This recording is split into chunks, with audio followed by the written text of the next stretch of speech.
이제 우리가 확통 진행을 할 건데, 이제 확률이라는 개념을 배우기 위해서 우리가 처음부터 경우의 수부터 시작해가지고 경우의 수에서 나오는 합의 법칙, 곱의 법칙, 순열, 조합, 그것들을 통해서 최종적으로 어떠한 확률을 구할 때 전체 확률을 구하고 어떠한 특정한 경우의 수를 구하는 이러한 목적을 위해서 앞에 이제 천천히 중학교 때 배웠던 과정부터 한번 복습을 해볼 건데, 자, 우리가 처음에 배웠던 개념이 뭐였냐? 자, 경우의 수라는 거. 그러니까 경우의 수라는 것은 간단히 얘기해서 어떠한 경우가 있는지 일일이 내가 생각을 할 수가 있는데, 우리가 여기서 다루는 내용 두 가지가 뭐냐면은 첫 번째 합법칙, 그 다음에 두 번째 곱법칙이라는 거지. 자, 그래서 합법칙과 곱법칙의 차이점을 염두에 두면서 두 개를 구분하면서 익혀두면 좋은데, 일단 합법칙은 뭐냐, 곱법칙은 뭐냐 라는 걸 이해하기 위해서 하나의 예를 한번 생각해보자. 많이 드는 예 중에 하나가 집에서 학교까지 가는데 지하철을 타고 가는 수단 A, 버스를 타고 가는 수단 B가 있다고 생각을 했을 때, 지하철은 여기가 몇 호선이지? 3호선. 그 다음에 내가 많이 타는 1호선. 요 두 가지가 있고, 버스는 뭐 7번, 그 다음에 8번, 9번 버스가 있다고 생각을 해보자. 나는 지금 집부터 학교까지 가려고 하는데, 집부터 학교까지 가는 경우의 수가 몇이나 되냐라는 질문을 했을 때, A라는 수단을 이용해서 총 갈 수 있는 가지 몇 가지? 두 가지가 있지. 그 다음에 B라는 수단을 이용해서 갈 수 있는 몇 가지? 세 가지가 있었다. 그러니까 우리가 배우지 않고 일반적으로 생각했을 때 이 두 가지를 어떻게 하면은 총 경우의 수를 구할 수 있다? 그렇지, 더하면은. 왜? 이 사건이 지금 나중에 좀 더 정확하게 구분할 테지만, A라는 사건과 B라는 사건은 동시에 일어날 수 있다, 없다? 없다라는 것으로 우리가 합과 곱을 구분을 시작할 거야. 그래서 지금 한 경우가 합에 대한 내용이고, 이 상황을 그대로 곱의 법칙이 적용되는 상황을 만들 수가 있는데, 그 상황은 어떤 경우냐? 집에서 학교를 가는데 중간에 하나 어디 거쳐서 가는 거야. 즉 목적성은 뭐냐면은 지하철과 버스를 둘 다 이용하고 싶은 거야. 아까는 어땠다고? 하나만 이용해도 갈 수 있었다고. 근데 지금 상황은 두 개 다 타야 된다라는 거야. 그때 방법이 이런 방법이 있대.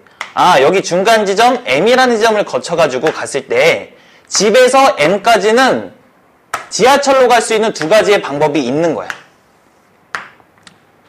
그리고 여기서 끊어가지고 M에서 학교까지 갈 수 있는 방법, 버스 타고 갈 수 있는 방법 세 가지가 있었던 거지. 그랬을 때 우리가 이 두 가지, 세 가지라는 경우의 수가 생겼을 때 집에서 학교까지 가는 총 경우의 수는 이 두 가지를 더해 곱해?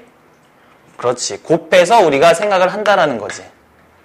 그래서 지금 상황에서 만들어진 합의 법칙이 언제 적용되고 곱의 법칙이 언제 적용되는지가 우리가 막연하게 알고 있지만, 이것을 좀 더 구체적으로 어떠한 조건이 들어가면 곱의 법칙인지 어떠한 조건이 들어가면 합의 법칙인지 일반화를 시켜볼 거야, 지금부터. 자, 그래서 아까 지하철 타는 경우, 버스 타는 경우를 각각 A, B. A, B라는 사건이 일어났을 때 A가 일어나는 사건을 N개가 있었다고 생각을 해보자. 그리고 B가 일어날 수 있을 때 사건을 N개라고 해보자라는 거야. 그지? 그럼 뭘 만들지 지금 그려지지? 그래서 합의 법칙이라는 거는 언제 적용되는 시기였어? A라는 사건과 B라는 사건이 어떻게 일어난다고? 동시에 일어나지 않는다고. 일어날 수가 없다고. 그리고 우리가 이 표현을 다른 식으로 우리가 익숙한 자주 표현하는 식, 집합에 관련된 표현으로 이 A, B가 어떻다라고 얘기할 수 있다? A 또는 B가 일어나는 사건이다라고 얘기를 할 수 있는 거야. 지금 이 상황이. 그때는 이 경우의 수를 구하기 위해서는 경우의 수 각각에 있는 사건 n가지를 더한다고 곱한다고? 그렇지. 더해서 m과 n을 더해가지고 합이라는 법칙을 생각을 할 수 있다는 거야. 다시 한번 정리하자면 합의 법칙은 두 사건이 있었을 때 어떨 경우 동시에 일어나지 않고 혹은 어떻게 말할 수 있다? A 또는 B가 일어난다라고 얘기를 했을 때 그때는 두 경우의 수를 어떻게 할 수 있다? 더해서 구할 수 있다라는 거야. 일반적으로 생각했을 때는 진짜 뭐 이렇게 왜 굳이 이렇게 고급스럽게 말하지 싶을 정도로 당연한 내용이지. 그지? 이번에도 고배 법칙이라는 사건을 저런 식으로 틀을 나눠서 한번 다시 한번 일반화 시켜보자. 자, 그랬을 때 아까 만들어진 상황이 쌤이 강조를 했지. 아까는 전에는 A 혹은 B 둘 중에 하나를 이용해서 집에서 학교까지 갈 수 있었어. 근데 전제 조건을 달았어. 어때야 된다고? 둘 다 일어나야 된다는 전제 조건을 달았다고. 이 말인즉슨 다시 풀어서 말하면 A, B 사건이 어떻게 된다는 거야? 동시에 일어나야만 한다라는 거야.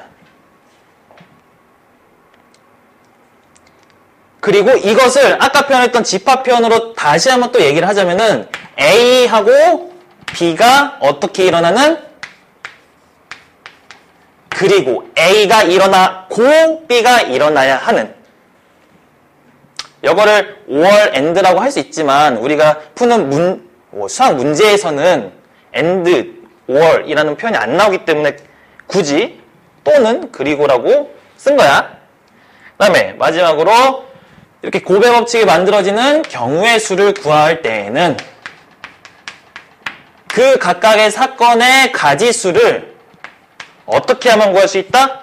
곱하면 구할 수 있다. 다시 한번 정리하자. 그러면 뭐다? 곱에 대한 얘기는 어떨 때 사건이 동시에 일어나야 되고 그리고 문장으로 표현할 때는 어떤 말? A가 일어나고 B가 일어나는 사건으로 얘기할 수 있다는 거야. 됐어? 그래서 저렇게 식을 정리하면 되는데 이게 당연한 거지만 가끔 되게 헷갈린단 말이야. 이거를 사건을 더해야 될지 곱해야 될지 굉장히 헷갈릴 때가 있어. 그래서 문제의 상황 속에서 더해야 되는지 곱해야 되는지를 좀 간결하게 판단할 수 있는 방법을 알려줄 건데 그게 뭐냐면은 봐봐. 여기서 찾아가는 거야. 곱사건은 동시에 일어나야 되지. 그러면은 여기서 여기 가려면은 어느 하나만 일어나면 돼, 안 돼? 즉 A라는 사건이 한번 일어났어. 그 다음에 B라는 사건이 일어났어. 여기서 여기까지 가는데 A라는 사건이 일어났고 그 다음에 B라는 사건이 일어났을 때 각각의 경우를 생각할 때 첫 번째 얘를 먼저 생각을 할 수 있겠지. 얘를 생각한 순간 얘만 생각해서 상황이 끝나냐라는 거야. 아니지. 어떻게? 얘까지 생각해야 상황이 끝난다라는 거야. 즉 이건 어떻게 구분할 수 있냐? 내가 지금 표현한 이 가지수가 어떻다? 상황이 끝이 아니라면은 고배 사건이 되는 거고 여기도 마찬가지고 끝이 아닌 거. 그리고 합의 사건은 어떤 일이야? 이 한 가지 생각했던 이 경우가 어떻다? 끝이 될 수 있다라면은 그것은 더해서 경우의 수를 생각할 수 있다. 왜? 봐봐. 아까 지금 요 상황 말고 아까 어때야 된다고? 집에서 학교 가는데 A 혹은 B 이용해서 총 5가지가 만들어질 수 있다고. 그지? 그때 A만 일어났을 때 상황이 끝날 수 있어? 그치? 끝날 수 있지 지금은? 그러니까 이거는 이 2가지를 생각할 때 어때야 된다? 한 가지 생각했을 때 끝이 날 수 있으니까 이 2가지를 더하는 사건이 되겠구나 라고 판단을 할 수 있다라는 거야. 알겠지? 자, 그래서 고배 법칙, 합의 법칙을 간단하게 정리를 해봤는데 자, 사실 경우의 수라는 게 앞으로 이어질 순열과 조합의 기본이 되는 한글로 치면 가나다라 마바사 같은 거거든? 다 경우의 수로서 순열이 생기는 거고 순열이 원순열이 되고 원순열, 그 다음에 순열이 다시 같은 것이 있는 순열이 되고 같은 것이 있는 순열이 다시 조합이 되는 거거든? 그래서 우리가 사실 옛날에 모의고사에 자주 출제했던 고난도의 문제 같은 경우는 오히려 경우의 수 문제에서 고난도 문제가 자주 출제됐었어. 일일이 다 세야 되는 거. 우리가 평소 확률 문제를 풀 때 어떠한 개념이 활용이라 부르지? 뭐 사과를 어떻게 했고 뭐 몇 개를 나눠주는데 이렇게 표현된 개념이 내가 배운 공식으로 어떻게 적용할지를 고민하는 게 우리가 해야 되는 과제인 거잖아.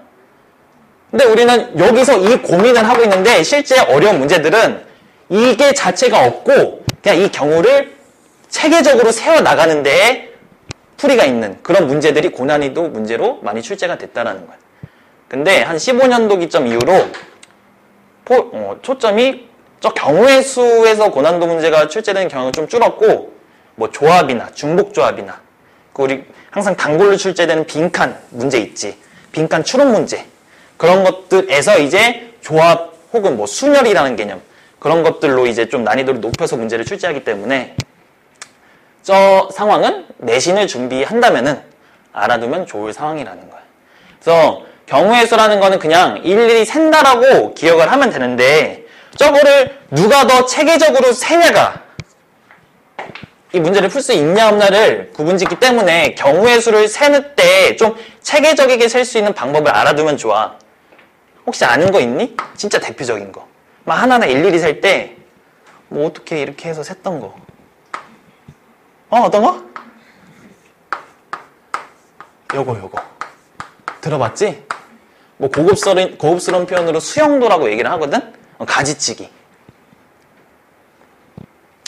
또 저거를 굳이 얘기하는 이유가 좀 뒤에 얘기할 텐데 저렇게 해서 어떠한 경우의 수라는 거를 좀 체계적으로 나눌 수 있다는 거를 알아두면 좋다라는 거야. 그래서 다음 내가 지금 기출을 뽑아준다 했잖아. 다음 주에 뽑아줄 기출 문제 중에 하나를 지금 살짝 건드려보고 갈 거야. 옆에다 살짝 그냥 적어놓으면 돼. 한번 봤을 수도 있어.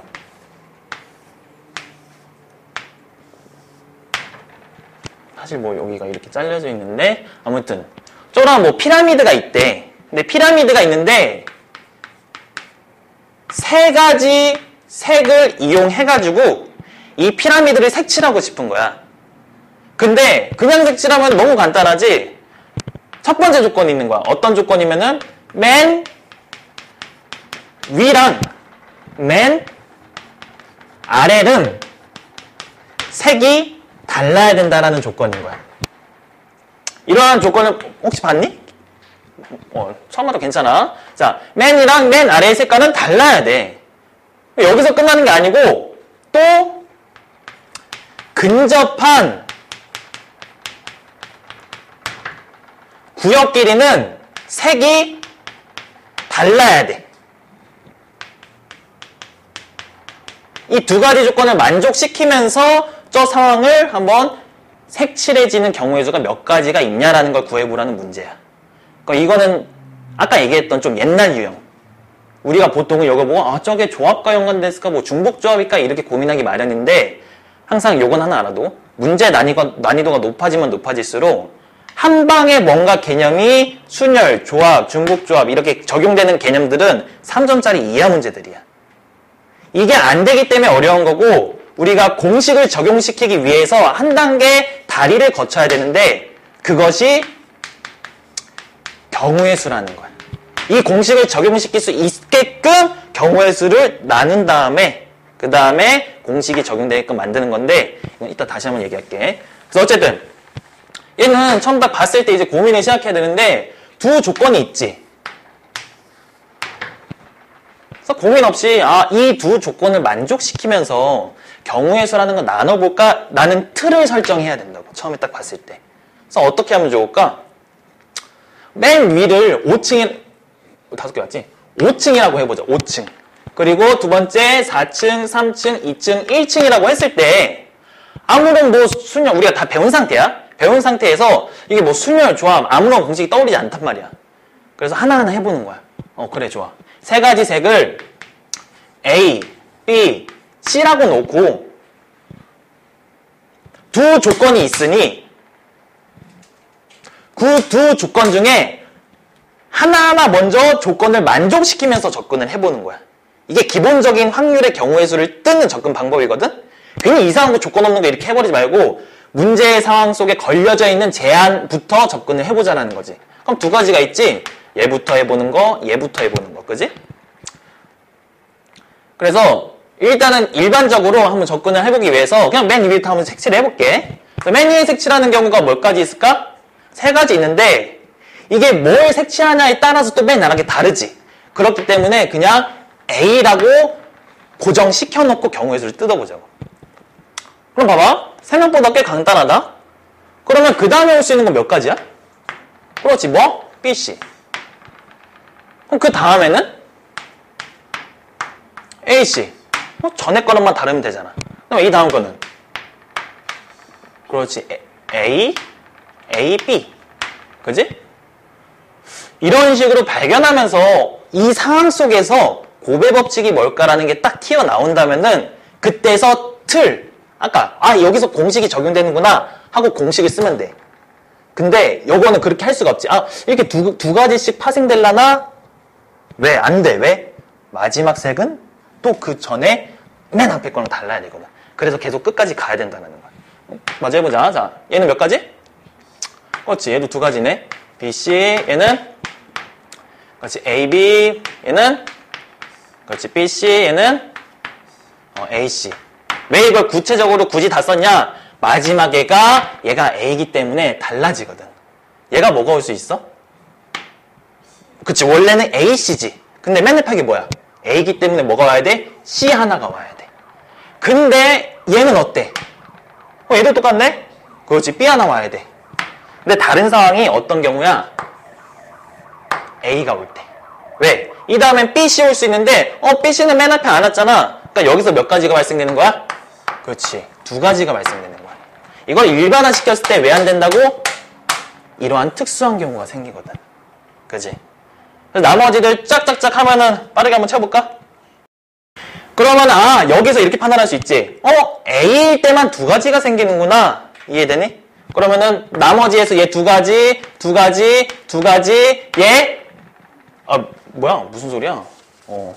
그렇지. 한 가지, 한 가지, 한 가지, 얘 몇 가지? A니까 2가지. 그리고 한 가지. 그리고 나서 봤을 때 이 가지수가 몇 가지야? 하나, 둘, 셋, 넷, 다, 일곱, 여덟, 아홉, 10개. 그러면 이 경우가 몇 개? 10개니까 이 경우를 토대로 맨 앞에를 A로 설정했잖아. 우리가 나머지 경우를 생각할 때 몇 가지가 있어? 그렇지. B, C 2가지가 있지. 그리고 거기에 대한 특별한 조건이 있어? 없지. 그러니까 여기서 고배 법칙을 적용하는 거야. 이런 경우 3가지가 있겠다. 10 곱하기 3으로 가자, 이렇게. 이해되니? 자, 이렇게 해서 푸는 게 그때 당시에 이게 아마 15년도 이전의 유형이었을 거야. 그리고 실제 출제 의도도 이렇게 풀라고 냈던 거야. 근데 다만 차이가 뭐냐면은 봐봐. 아까 처음에 얘기하기를 요 접근 방법에는 2가지가 있다 했지. 그냥 처음부터 맨 위 생각하면서 순서대로 갔잖아. 근데 이렇게 풀어도 좋지만 차이를 보여줄게. 자, 이렇게 풀었어. 근데 제한된 조건을 먼저 생각해 주면서 풀자라고 했잖아. 그래서 이 조건을 먼저 생각하면서 한번 해본 거야. 이 맨 위랑 맨 아래랑 다르다라는 거. 그럼 봐봐. 어떻게도 풀 수 있냐면은, 자, 얘는 다른 풀이야, 지금. 얘에서 맨 앞에 올 수 있는 거 똑같이 접근하는데, 어떻게 갈지 보이니? A 왔어? 그 다음에 얘가, 어차피 인접한 거는 하나하나 다르게 할 거니까 먼저 얘부터 맞춰주는 거야. 얘를 어떻게? 다른 게 올 수 있잖아. 근데 또 어때? B하고 C하고 2가지가 있을 수 있네? 그러면 일단 2가지가 뭐냐에 따라서 다른지 모르는지 모르니까 일단 B라고 그럼 고정을 시켜줘. 보자라는 거야. 그랬을 때 똑같이 가는 거야. 가지치기 해봤더니 빠르게. 자, 얘는 뭐가 올 수 있어? B, C, 그 다음에 A, C, 그 다음에 A, B 이렇게 올 수 있고 하나만 채우면 된다. 얘 뭐 올 수 있어? 봐봐. 그치? 여기서 잘 봐. 얘가 설정이 됐지. 그러니까 얘가 뭐가 돼? C가 와야 돼. 그 얘는 뭐가 와야 돼? A만 와야 돼. 이해되니? 얘는 뭐가 와야 돼? C만 와야 돼. 그리고 얘 뭐가 돼? 삐삐. 그렇지. A, C. 아까처럼 특수한 경우가 여기서 발생되는 거. 그럼 얘 몇 가지? 하나, 둘, 셋, 넷, 5가지지. 근데 5가지라는 게 잘 생각해야 되는 게 아까 처음에 고민을 할 때 얘가 어떻게 있을 수 있다 했어? C가 또 올 수 있다 했잖아. 아, 그러면은 맨 앞에 올레랑 뒤에 올에 대한 경우의 수를 생각하고 그거를 5가지에 대해 곱하면 뭐가 나오겠구나? 전체의 경우의 수가 나오겠구나. 그러면은 지금 파란색 박스 생각할 때는 어떻게 생각할 수 있겠어? 저 A, B, C 중에서 이건 우리가 아직 배우진 않은 거지만 무슨 의미가 되는 거야? 이 얘 중에서 2가지를 뽑아서 나열하는 경우가 되는 거지? 아까 조합까지 좀 기억이 난다 했으니까. 그럼 총 몇 가지? 6가지가 있을 수 있네? 아까 여기서 구한 곱하기 3에서 30까지 나왔지? 어때? 얘랑 똑같다라는 거야. 이해돼? 봐봐. 앞으로의 확률 문제는 항상 기본적인 접근 방법은 항상 기억을 해둬야 돼. 이런 애들. 그냥 개인 차이가 있는 거야. 얘를 처음 볼 때 이렇게 풀 수도 있고 좀 머리가 좋으면 이렇게 풀 수가 있어. 근데 우리가 대비해야 될 거는 머리가 내 수준에서 좋은 상태로 이러한 풀이만 기억하는 게 아니고 어떠한 문제가 나올지 모르니까 일단은 기본은 알아두고 여기서 좀 더 그 경우의 수를 줄일 수 있는 우리가 공식을 적용시킬 수 있는 모델링할 수 있는 이런 방법을 고민하는 이러한 공부 방법으로 가야 돼. 이해되니?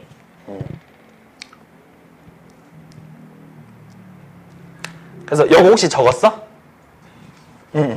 그래서 이 얘기를 다시 여기다 다시 한번 정리해 줄게.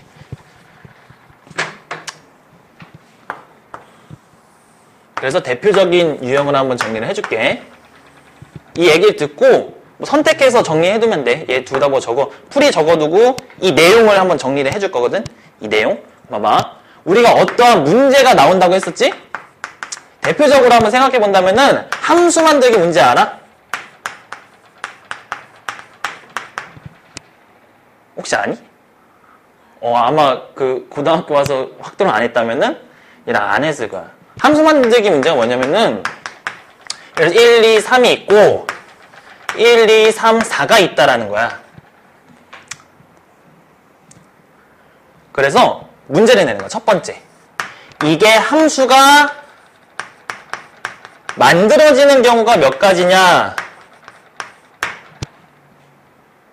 그럼 우리가 이걸 생각했을 때 한번 생각해 볼 수 있겠어? 일일이 다 만드는 게 경우의 수 뜯는 거지. 근데 그 과정에서 내가 적용할 수 있는 합곱의 법칙이 보인다면 써먹으라는 거야. 일반적으로 시작한 함수가 만들어져?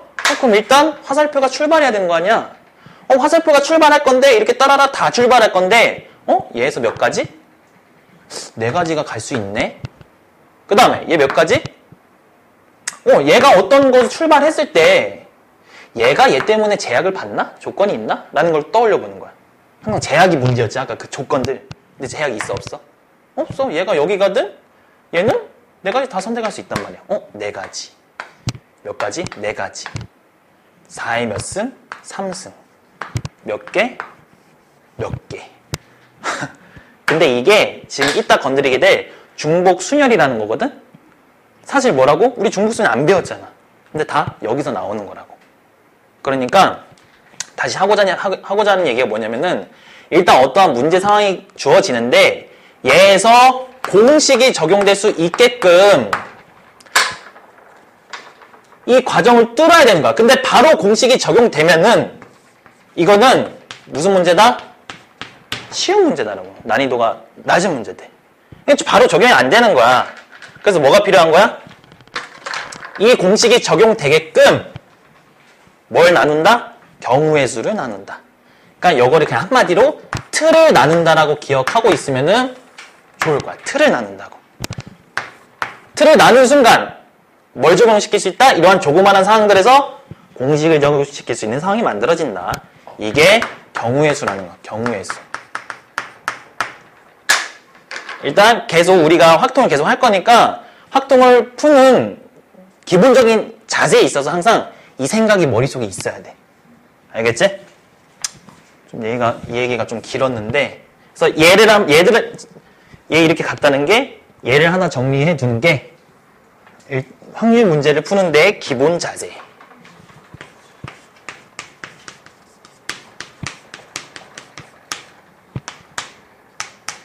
기본 자세. 난 기본 자세 하면 항상 내가 태권도를 배웠거든. 태권도 4단이야. 나 태권도 사범해도 돼.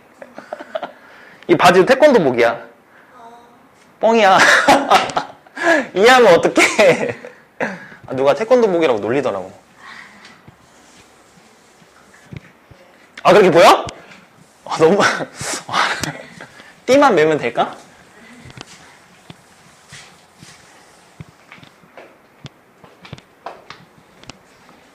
사실 오늘 하고자 하는 얘기 중에서 어느 정도 그 내용들을 기억하니까 진짜 제일 중요한 건 얘예요. 그래서 이런 다 적었지? 이제 순열부터 짝짝짝 해볼 건데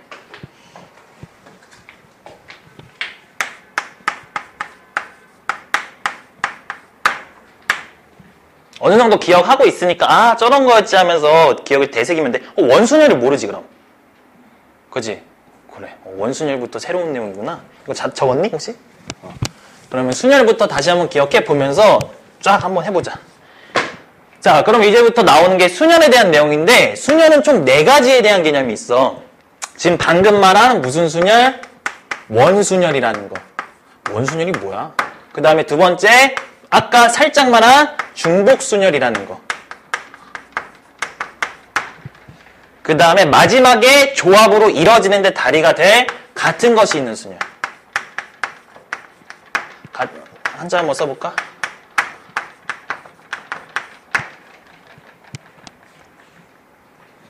있을 유자야? 혹시 아니? 있을 유자야? 내가 유일하게 아는 한자야? 자, 그래서 저 4가지를 다뤄볼 건데 아까 다 연관이 되는 거라 했지. 일단 얘를 정확하게 짚어보고 어떻게 파생되는지 한번 정리를 해보자. 자, 그래서 순열이라는 거 한번 알아볼 건데 자, 일단 순열이라는 게 뭐냐? 얘는 그냥 얘부터 출발해볼게. 자, 예를 들어서 카드가 4장이 있다 이거야. 1, 2, 3, 4. 근데 문제에서 이렇게 주어졌네. 4장을 이용해서 3자리의 숫자를 만들어봐라. 100자리 숫자지, 100. 100의 자리 숫자. 3가지 숫자를 만들어봐라 라고 했어. 그럼 이 말만 읽고 나서 어디에 이게 순열이다 나와 있어? 없단 말이야. 그래서 나는 이전에 배운 경우의 수라는 걸로 지금 문제에서 던져준 질문을 한번 해결해 볼게. 4가지 카드 줬어. 3가지를 만들어야 되는데 아까대로 천천히 할 게 없으니까 천천히 생각해 본 거야. 여기 올 수 있는 거 뭐? 좋아. 바로 그렇게 떠올리면 이제 바로 응용이 되는 거지. 근데 마지막으로 한 번 더 경우의 수로 한번 따져보자. 몇 개? 1이 올 수 있네? 그 다음에 올 수 있는 거 뭐? 그렇지. 2, 3, 4 올 수 있네? 근데 봐봐. 여기 카드는 단 한 장이야. 그게 이제 차이거든, 중복순열과? 좋아. 그럼 한 장에 딱, 4장에 딱 카드가 있는 거야. 4장, 카드, 그 다음에 3자리라는 조건이 있는 거야. 알겠지? 지금처럼 헷갈릴 경우를 위해서 문제 4장의 카드는 중복 허락 가능하다라는 말을 사용해줘. 차이가 뭔지 알겠지? 그럼 봐봐. 4장의 카드가 있으니까 얘에서 만들어질 수 있는 게 몇 개? 그렇지. 2, 3, 4. 3개. 그 다음에 만들어질 수 있는 거 몇 개? 그렇지. 2가지씩. 맞아? 그럼 이게 몇 개? 하나, 둘, 셋, 넷, 다 6개. 이런 거 경우 바꿔서 몇 개 있을 수 있어? 그렇지. 4가지. 그럼 몇 개? 24개. 요 중간에서 고배 법칙을 적용시켰지? 봐봐. 이게 이제 아까 지금 세연이 너가 시도했던 그럼 처음에 몇 개 있을 수 있어? 그렇지. 4개 집어넣을 수 있네? 이건 4라는 카드가 아니지. 4가지라는 거고 그 다음에 얘를 한 장 썼을 때 얘 몇 가지? 3가지. 몇 가지? 2가지. 얘네들 봐봐. 아까 알려준 걸로 한번 적용시켜 볼게. 얘 카드 쓴 다음에 상황 끝나? 그렇지. 최종 목적이 뭐야? 얘를 3자리 만들어야 되는 거지. 상황 끝나? 안 끝나. 뭐 하는 거야? 곱한다라는 거라고. 이해되니? 그래서 이렇게 찾아낼 수 있는데 자, 이거를 봤을 때 난 지금 순열 설명하려고 했는데 지금 뭐 하는 거야? 고백 법칙 썼잖아. 이게 순열이야. 뭐란 거냐면은 이런 경우, 지금 주어진 경우 있지.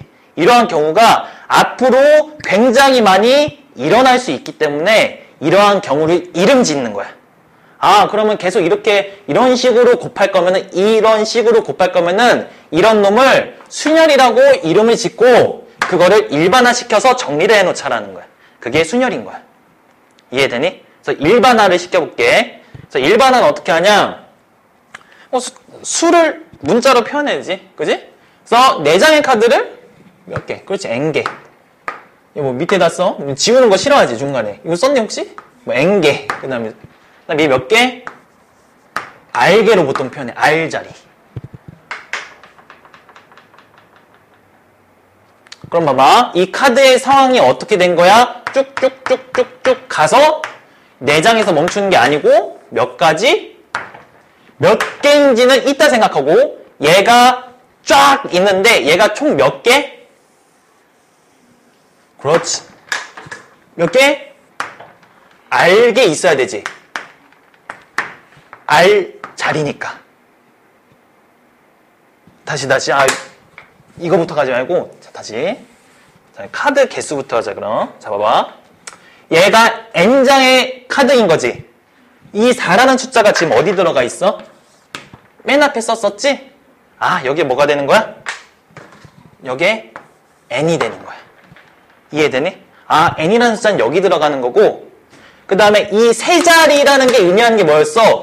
결국 이 만들어지는 자릿수 아니야. 그지? 아, 미안해. 내가 잘못 썼구나. 자릿수가 몇 가지? 이게 몇 가지? 그렇지. 이게 몇 가지? 그렇지, R가지. 아, 지금 카드 모양을 쓴 게 자릿수 쓴 거였어. 그럼 다시 얘 지우고, 이 밑에다 쓰자. 자, 그럼 처음에 오는 숫자는 N일 거고, 그 다음에 이게 R개 있을 건데, 표현을 해야 되는 게 이 마지막 자리에 얘가 뭐가 올지가 이 N과 R에 따라서 달라지거든? 그럼 어떻게 생각할 수 있을까? 그렇지, 몇 개? 이런 거 생각할 때는 봐봐. 얘의 포인트를 맞춰서 좀 생각하기 힘든 거거든? 이 관계를 떠올려야 돼. 사실 얘가 주인공이 아니야. 뭐가 주인공이냐면은 이 숫자는 이게 4부터 시작해서 몇 개 있는지에 따라서 이 숫자가 결정되는 거야. 그럼 관계를 이게 시작돼서 몇 개 있어야 돼? R개 있어야 돼. 이게 몇이냐? 그럼 생각해봤을 때 우리가 10에서 쭉쭉쭉 5까지 셀 때 어떻게 세? 얘에서 얘 뺀 다음에 그게 거기다 플러스 1해야 개수가 생기지? 그럼 관계 다시 어떻게 찾을 수 있다고? N에서 이 네모 빼고 그 다음에 플러스 1에서 이게 몇 개? R개. 이 관계에서 뽑아내는 거야. 나는 이 네모 표현하고 싶다고? 그럼 네모 넘겨서 R 넘기고 표현하면 되지? 그럼 네모는 뭐나? 그렇지. N 마이너스 R 플러스 1이 나온다는 거야. N 마이너스 R 플러스 1. 근데 나 이따가 좀 정리를 해줄게. 우리가 사실 아까 세연이 너한테 질문했던 5P3 이런 거 생각할 때 이거만 하나 떠올리면서 하지 않거든? 어떻게? 5, 4, 3, 끝 이렇게 하지. 그지? 이 방법으로 실제로 계산을 하는 거야. 우리 머릿속에는 이 체계가 있는 건데 왜 굳이 이 표현을 쓰냐면은 아까 얘기했지. 요새 추세가 빈칸 추론으로 확률 문제가 굉장히 많이 나오거든? 그럼 거기서 묻는 게 기본적으로 지금 뽑아냈던 이러한 개념을 뽑아내는 그 숫자 장난, 문자 장난, 모양 장난을 되게 많이 쳐. 그래서 지금 기본이 되는 이러한 방법을 뽑아내는 거는 기본으로 알고 있어야 돼. 알겠지? 그래서 한번 해보는 거고. 자, 그럼 마무리를 해보자. 자, 그러면은 끝났어. 여기서 이거를 다 뭐 한 거? 곱한 게 순열인 거야. 그럼 뒤에 거 하나 써보자. n부터 시작됐으면 하나 깎였지? 그러면 n-1이 될 거고 그 다음 숫자는 n-2가 될 거지. 이렇게 쭉쭉쭉 다 어디까지? n-r 플러스 1이라는 데까지 곱하는 게 뭐가 된다? 순열이 된다. 근데 이거 한국 사람이 발명했으면 한글로 썼겠지. 외국 사람이 발명했으니까 P라는 문자로 순열을 약속을 하고 여기서 중요한 게 누구라고?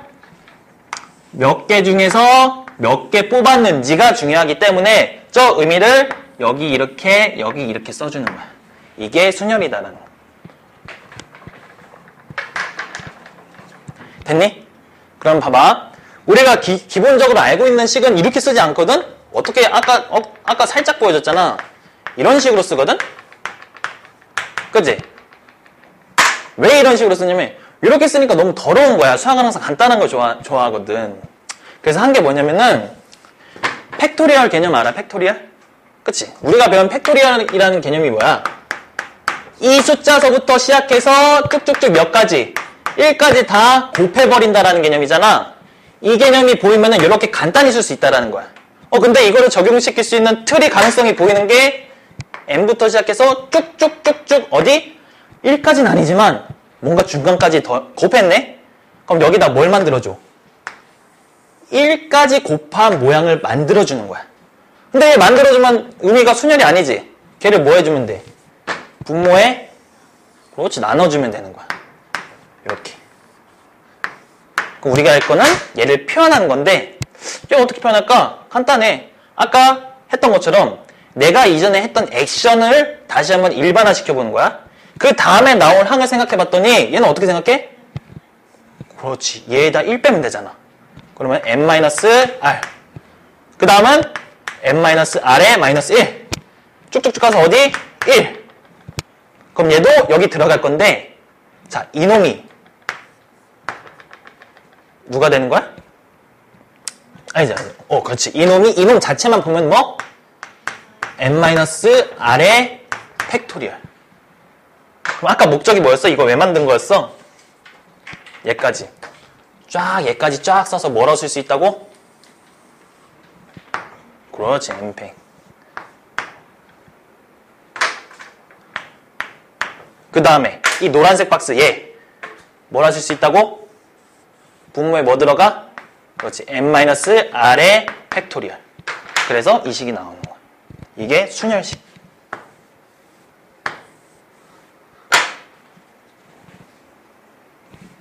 됐니? 좋아.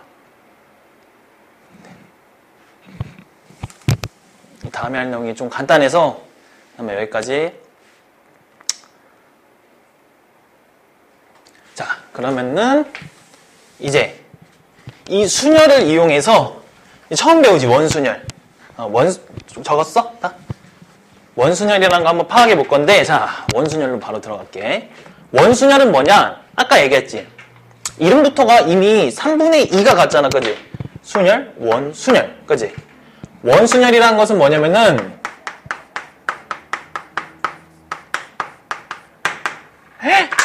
잠깐만, 이거 적었니? 너무 중요한 걸 정리 안 했네. 순열을 정의를 안 하고 갔잖아. 그 식만 만들고 자, 얘는 어떻게 할 수 있다? NP, R로 쓸 수 있고 이거에 대한 의미가 뭐다? 아까 만들어진 상황이 서로 다른 N개에서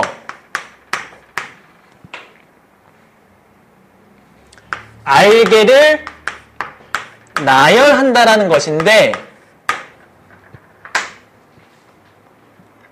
자, 여기서 나중에 배우게 될 조합하고 구분되는 굉장히 중요한 두 가지 포인트의 개념을 정리하고 넘어갈 필요가 있는데 그게 뭐냐면은 이 사이에는 어떤 개념이 있는 거냐면은 뽑는다라는 개념이에요. 뽑는다. 뽑아.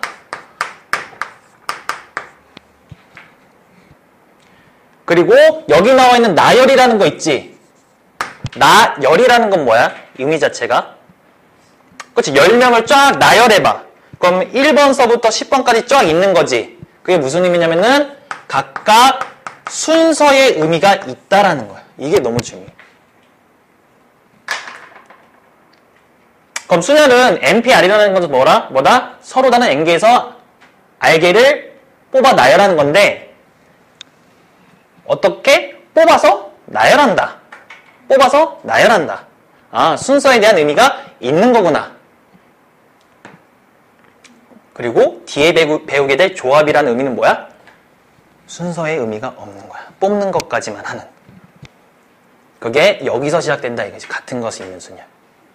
됐어? 그럼 봐봐. 원순열을 할 건데 얘는 그 옆에 다른 공간에 적어도 좋아.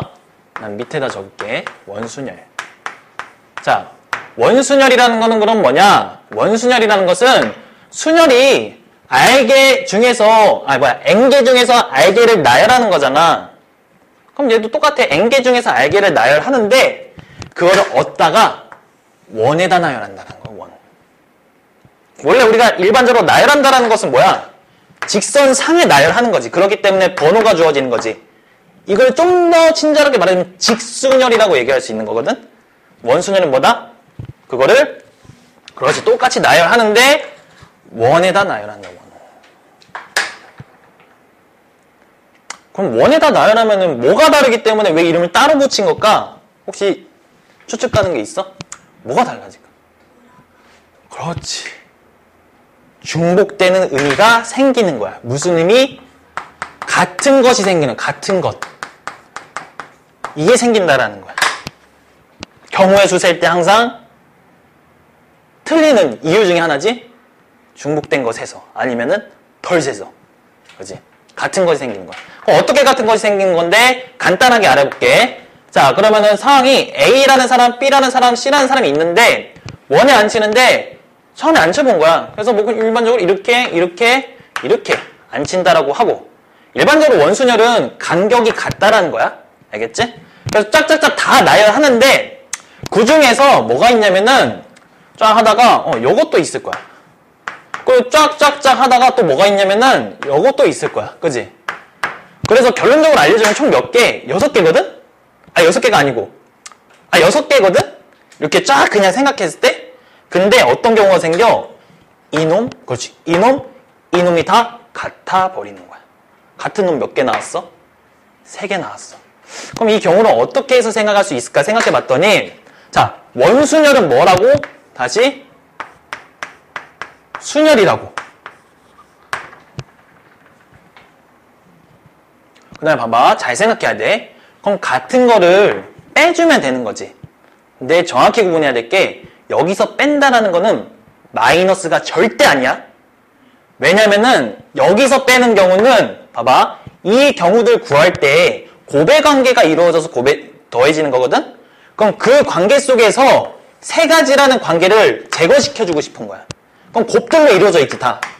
그럼 빼주고 싶으면 얘 같은 거를 어떻게 해야 되겠어? 그렇지. 나눠줘야 되는 거야. 같은 거를. 그래서 자 원순열은 어떻게 구한다? 순열 구해놓고 뭘로? 같은 것으로 나눠주면 된다. 아까 문제가 됐던 걸로 나눠주면 된다라는 거야. 이해돼? 그래서 수식으로 다시 한번 표현하면은 아까 순열이 뭐라고? 얘는 N개 중에서 N개를 나열하는 순열이야. 이해되니? 원순열에서 일단 기본적으로 N개 중에서 N개를 나열하는 NPN인데 이게 결국 뭐야? N팩이지? N부터 쫙 1까지 다 곱하는 거니까. 그러니까 무슨? N팩을 뭘로? N으로 나눠주는 결과가 생기는 거고 이해되니? 그래서 이 결과가 우리가 그냥 처음에 간단하게 배우기 좋은 N-1팩이다 이렇게 하는데 얘로는 알고 있기를 추천해주지는 않아. 알겠지? 일단 의미를 정확하게 기억을 하고 그 다음에 그냥 N-1팩 계산할 때만 그렇게 하면 되는데 처음부터 얘로서만 하다 보면은 얘라는 의미를 잊어버려. 근데 얘라는 의미가 여기까지 이어지거든? 그렇기 때문에 지금 깨달은 거야. 같은 것이 있을 때는 어떻게 해주면 되는구나. 그 경우를 제거시켜 주려면은 나눠주면 되는구나 라고 정리를 해두면 돼. 알겠지? 근데 봐봐. 여기서 뭐 세연이 너는 내신을 안 할 거라서 조금 중요도가 떨어지지만 그래도 조금 다시 한번이 아니고 하나 기억하고 넘어갈 개념이 하나 있어. 그게 뭐냐면은 색칠하기 문제 아니 혹시? 뭐 어떤 이러한 놈을 색칠을 하는데 여기다 색칠하고 색칠하는데 4가지 색으로 색칠하는데 이럴 수 있는 경우의 수를 구해봐라 했어. 그럼 우리가 지금까지 배운 공식으로 따져보면 이건 뭘까? 무슨 공식으로 적용할 수 있을까? 곱공식? 봐봐. 네 가지 색 A, B, C, D가 있어. 한번 연습해볼까? 얘 색칠해. 그럼 네 가지인가? 그지? 그럼 세 가지야? 두 가지야? 한 가지야? 맞아? 어떤 거 같아? 아닌 거 같아? 왜? 머릿속으로 뭐가 보여? 봐봐. A, B, C, D. 그리고 A, B, C, D. 그리고 A, B, C, D. A, B, C, D 어때? 다 같지? 이게 봤을 때 원순열인 거야. 아, 그러면은 우리가 배운 원순열이라는 개념을, 아, 이 개념이 원순열이 되는구나 라고 파악됐지? 아까 바로 파악되면 뭐라고? 쉬운 문제. 쉬운 문제야, 그냥. 아, 얘는 뭐? 원순열. 원순열의 의미니까 뭐다? M팩, M분의 M팩 하면 되는 거야. 그럼 끝이야. M분의 M팩. 근데 어떤 문제들이 있냐면은 너무 못 그렸다 이거.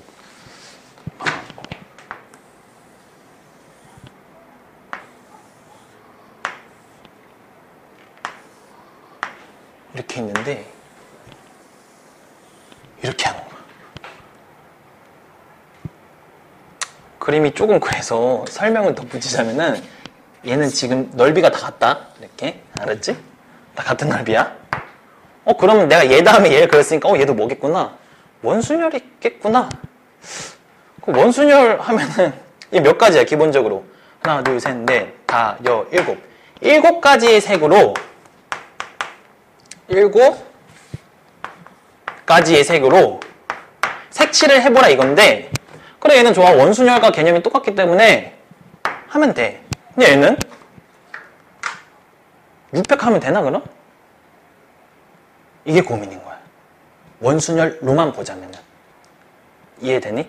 그래서 여기서 알아둬야 될 게 뭐냐면은 실질적으로 원순열이 순열과 다르게 되는 의미가 같은 것이 존재해서지만 다른 이유로서도 알아둬야 돼.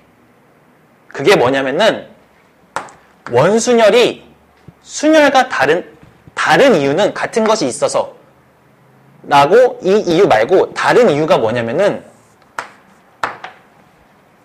첫 설정에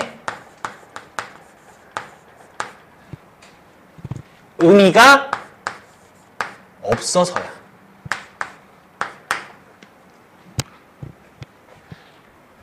이게 내신 문제에 자주 출제되는 색칠하는 문제를 풀 때 굉장히 많은 도움이 되거든. 봐봐. 이걸로써 한번 이 문제를 풀어볼게. 원순열이라는 거 잊어버리고 얘를 순서대로 색칠할 건데 아까 경우의 수로 따지자면 처음부터 들어가지. 근데 고민을 해보는 거야. 얘는 다 넓이가 같잖아. 근데 여기 색칠하나 여기 색칠하나 여기 색칠하나 여기 색칠하나 이 의미가 다 같은 거 아니야? 자릿수랑 다른 거잖아 지금. 이해되지? 첫 의미가 없네? 난 의미가 있어야 되는데? 그래서 이 문제점을 해결해주기 위해서 하나를 그냥 버린다라는 느낌으로 이 고정시켜주는 거야. 얘 딱 특정 하나 택해서 얘를 딱 넣어주는 거야. 그렇게 되는 순간 뭐가 발생해? 이 각각의 의미가 어때? 생기지. 그러니까 나머지 애들은 이제부터 안 칠 건데 걔네 몇 가지? 3가지? 2가지? 1가지 해도 되고 2가지 1가지 해도 돼. 2가지 1가지로 갈 수 있다라는 거지. 그럼 봐봐. 원순열이라는 개념 뭔가 안 쓴 것 같은데 어때? 문제는 해결됐지. 이게 원순열을 해결할 수 있는 다른 접근 방법이거든. 자, 이거는 그렇게 해결할 수 있어. 그게 있어요. 뭐냐면은 아까 얘기했지. 어디에 색칠할까 고민인데 이것들이 정확히 얘기해서 포인트가 얘는 아니지. 가운데 이놈은 아니까 이것들이 원순열 의미를 갖는데 아까 7가지 색깔이라 했잖아. 천천히 시작하는 거야. 그러면 도움을 주자면은 자, 이런 애들 풀 때는 첫 번째 내가 어디서부터 색칠할 거잖아. 근데 얘는 어디서부터 색칠하든 아무런 의미가 없었어. 다 원순열이었지. 근데 이런 애들 색칠할 때는 첫 번째 색칠하는 놈은 원순열 의미가 아닌 곳부터 색칠을 해야 된다는 거야. 그게 편해서. 무슨 말인지 이해돼? 여기서 원순열 의미를 같이 하는 곳은 어디니? 여기. 그럼 여기 색칠하는 게 몇 가지? 7가지가 되는 거고, 그 다음에는 이제부터 나머지는 원순열이잖아. 안의 구역과 바깥 구역으로 총 2가지를 구분할 수 있지. 그럼 원순열이잖아. 그럼 이제부터 색칠을 할 건데, 그때는 어떻게? 우리가 알고 있는 원순열의 의미를 써도 좋고, 방금 얘기했던 첫 설정에 의미 없다라는 식으로 접근해도 좋아. 그럼 시작하자. 바깥에 혹은 안에 2가지 구역이랬어. 어디서 색칠해도 좋아? 그럼 시작해봐. 나머지 6가지 남은 색으로 얘 색칠할 거지. 근데 여기 색칠하냐, 여기 색칠하냐, 여기 색칠하냐 똑같지? 그럼 어때? 여기다가 하나를 고정시키자라는 거야. 누구 B라는 놈을 고정시켰을 때. 그럼 나머지 몇 개? 이 의미 생겼지? 6개? 아니 6개 아니지. 그렇지. 5개? 몇 개? 그렇지. 4개. 이렇게. 여기서 그 다음에 조심해야 돼. 처음에 판단할 때는 얘를 원순열이라고 봤지. 근데 이렇게 지금 상황을 만들어 놓고 보니까 바깥에 이 구역은 어때? 원순열일까 아닐까? 아니야. 그러니까 여기 몇 개? 그렇지. 2개, 1개 이렇게 되는 거야. 이해되니? 그래서 색칠 문제는 이렇게 풀면은 굉장히 많이 도움이 되는데 이 사고 과정 자체를 또 모의고사에서 물을 수 있으니까 다시 한번 이 개념은 한번 알아두라는 거야. 알겠지? 그래서 그 다음에는 똑같이 어떤 거? 첫 설정에 의미가 없다라는 문제를 제거시켜주고 해결을 하라는 거야. 얘를 해결해주면 된다는 해결. 해결하라는 건 어떻게 하라는 건지 알겠지? 처음에 의미 같도록 하고 버리고 그 다음에 나머지들. 큰일 났다. 아 진짜 간단한데. 나머지 진짜 간단한데. 10분만 더 할까? 아 추워? 10분만 더 할까? 그래 10분만 더.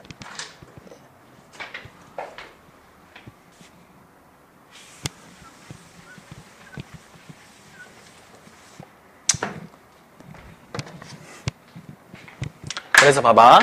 여기 적은 걸로써 아까 계속 얘기한 어떠한 개념을 공식이 적용이 되도록 모델링하는 게 과제랬지. 모델링이 된 거야. 근데 뭐가 필요하다? 중간에 모델링할 수 있는 이 문제점을 제거시켜줘야 돼. 근데 그게 뭐였어? 얘한테는 뭐가 존재한다? 그렇지. 같은 것. 얘를 제거시켜주니까 뭘로? 원순열 공식이 적용되는 거야. 이해되니? 자, 이제 적었어? 적어 천천히.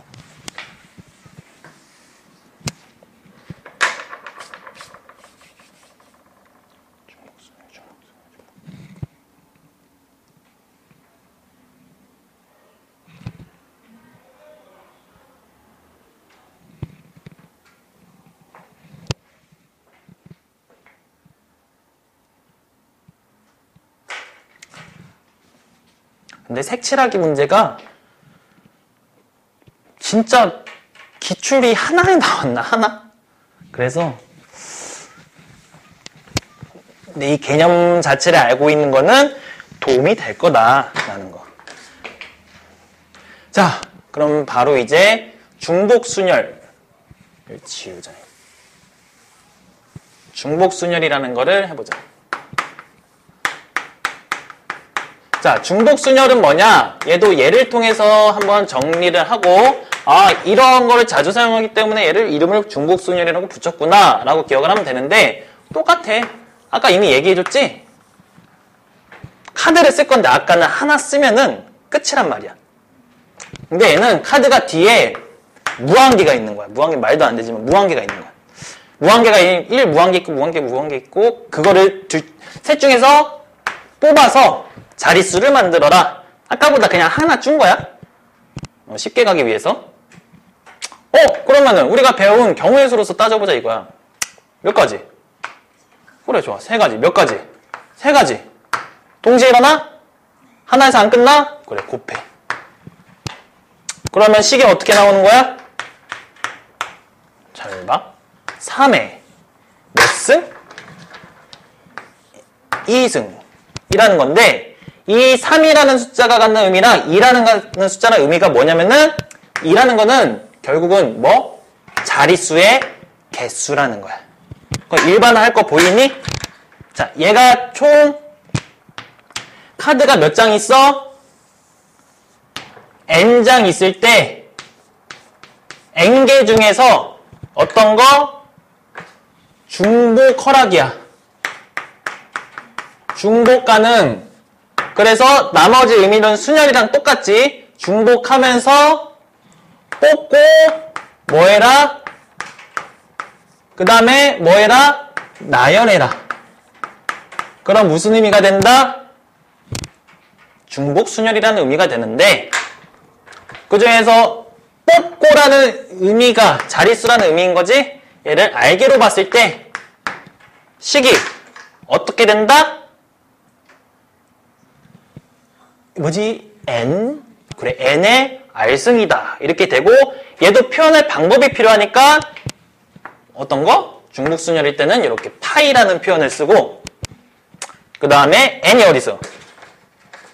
n을 여기 앞에 쓰고 r을 여기 뒤에 쓰면은 얘가 이러한 의미를 갖는다라는 거야.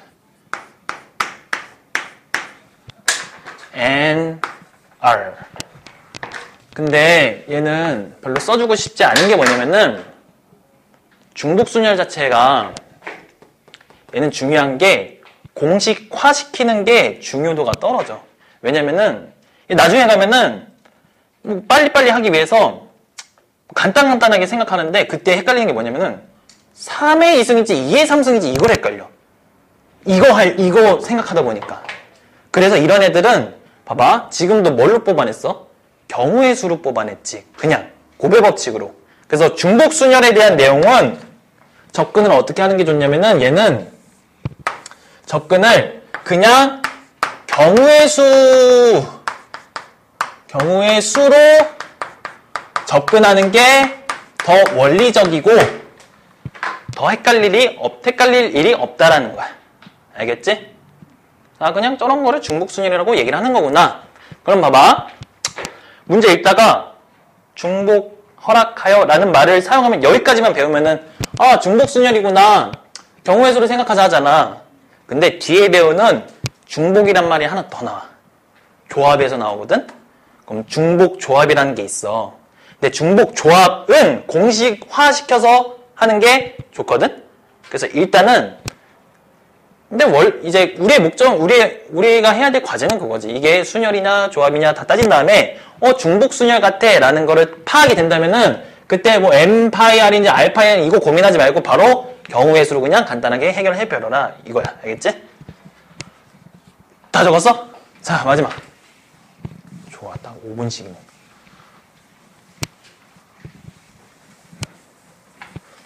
자, 같은 것이 있는 순열.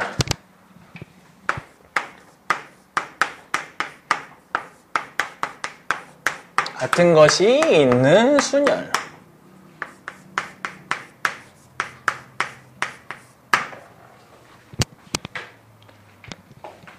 자, 얘는 뭐겠어? 얘도 순열이야. 그지? 근데 같은 것이 있대. 그럼 순열이라는 것은 그냥 뽑아서 나열시키는 거잖아. 그럼 제일 간단한 순열을 예를 들어서 한번 생각해 볼게. 자, A, B, C, D 중에서 4개가 있지? 근데 뭐 3개 뽑고 이렇게 하는 게 아니고 그냥 간단하게 보기 위해서 4개 중에서 그냥 4개 뽑아서 나열해라 라는 경우의 수를 생각해 봤어. 그럼 몇 팩? 그럼 4팩. 그냥 4팩. 그지? 4개 중에서 4개 뽑으니까 MPN이니까 4팩. 근데 얘가 뭐야? 같은 것이 있을 때는 그러면 어떻게 생각할까? 라는 거야. 같은 것이 있다라는 건 뭐야? A, B, C, D를 나열하는 게 아니고 A, B를 나열하겠다라는 거야. 어때? 같은 것들이 있네. 그지? 그럼 문제가 뭘까? 문제가 뭐긴 그냥 드러났잖아. 봐봐. 아까 원순열에서 문제가 뭐였다고? 같은 것이 있어서. 자, 얘 문제 뭐라고? 쓰기도 아깝지? 같은 것이 있어서야. 이해되니? 잘 생각해봐. 아까 순열을 알았잖아. 원순열을 풀기 위해서 얘는 어떻게 해줬어? 문제를 해결해줬지. 어떤 식으로? 그거는 다른 의미. 원래 우리 첫 번째 접근했던 두 가지 접근 방법이 있었지. 그것도 맞아. 말이 맞는데 같은 것을 나눠주는 식으로, 그지? 기억나? 두 가지가 있는 거야. 다시 한번. 원순열은 접근 생각할 수 있는 방법이 몇 가지? 두 가지가 있는 거야. 첫 번째, 순열로 써가자면은 어떻게? 같은 것을 나눠주면 된다. 이게 일반적으로 배우는 거고, 지금 쌤이 얘기해줬던 뒤에 색칠하기 문제를 해결하기 위해서는 뭐? 첫 번째에 대한 의미를 부여를 해줘서 정리를 해주는 거. 되겠지? 그럼 얘도 뭐 하면 되는 거야? 얘 해결해주면 되지. 그지? 그 이미 답은 나와 있어. 같은 것이 있는 순열. 어떻게 하면 될까? 그치. 역시 마찬가지로 순열에다가 뭐 해주면 돼? 같은 것으로 나눠주면 돼. 근데 이러면 안 돼. 같은 거 3개네. 3 나누면 되겠네. 이러면 안 돼. 왜 안 될까? 잘 봐봐. 얘를 진짜 정확히 완벽하게 얘기하자면 같은 것의 경우의 수야. 이해되니? 아까 원순열도 마찬가지였고, 아까 원순열 그려봤을 때 같은 것이 실제로 몇 개 있었어? 3개 있었지. 이해돼? 그게 개수랑 같아서 그냥 3으로 나눠버리면 되는데, 얘는 같은 것에 있는 경우의 수를 정확히 따져줘야 돼. 그럼 봐봐. 같은 것이 생겨버렸지. 그럼 얘네들이 3개가 같아져가지고 얘네들이 차지하는 경우의 수가 있을 거 아니야. 3개가 같아져 버려가지고. 이해되니? 그럼 3개가 같기 전에는 경우가 몇 개인데? 라는 걸 생각해야 된다는 거지. 경우 몇 개? 그렇지. 얘만 보는 거야. 봐봐. 그렇지. 얘의 3개가 달라가지고 생길 수 있는 경우의 수 몇 개? 그렇지. 300을 나눠줘야 된다는 거. 이해되니? 한번 일반화 시켜보자. 자, 서로 다른 N개에서 N개 뽑았어. 어쨌든 이건 상관없어. 뭐 알개 뽑든 뭐 2개 뽑든 상관없는데, 어쨌든 같은 것이 지금은 3개지만, 자, 일반화 시켜가지고 굉장히 늘려보자. 짱짱짱. B, 짱짱짱. C, 짱짱짱. 제일 많이 나올 때가 3가지 정도이기 때문에,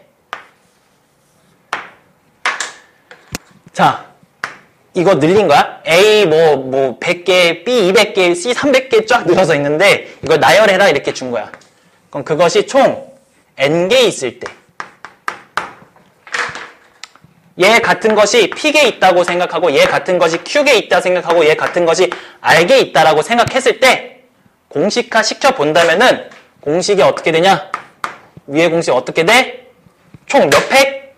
그냥 순열 생각하듯, 그렇지. N팩 생각하고 나머지 뭘로? 같은 거 있는 것만큼 팩토리얼 나눠주면 된다.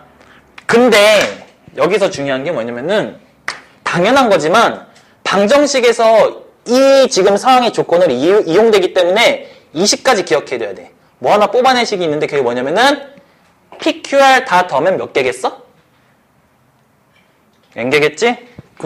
그 관계라는 거야. 너무 당연하지만 방정식으로 준다면은 조건으로 이용될 수 있기 때문에 우리가 뒤에 이 문장까지 알아두면은 같은 것이 있는 순열을 해결할 수 있다. 알겠니? 자, 그럼 끝났는데, 자, 다음 시간에 살짝 정리하게 될 조합에 대해서 얘기를 하자면은, 아까 뭐라 했어?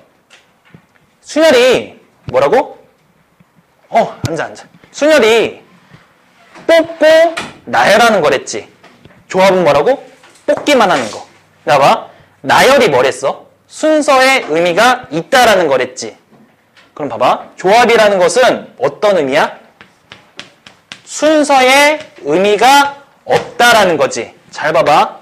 지금 같은 것이 있을 때 순서의 의미가 없었지. 이해돼? 조합 어떻게 풀어? 순열에다가 순서의 의미가 없는 것만큼 나눠주면 되는 거야. 그게 조합에 대한 내용인 거야. 알겠지?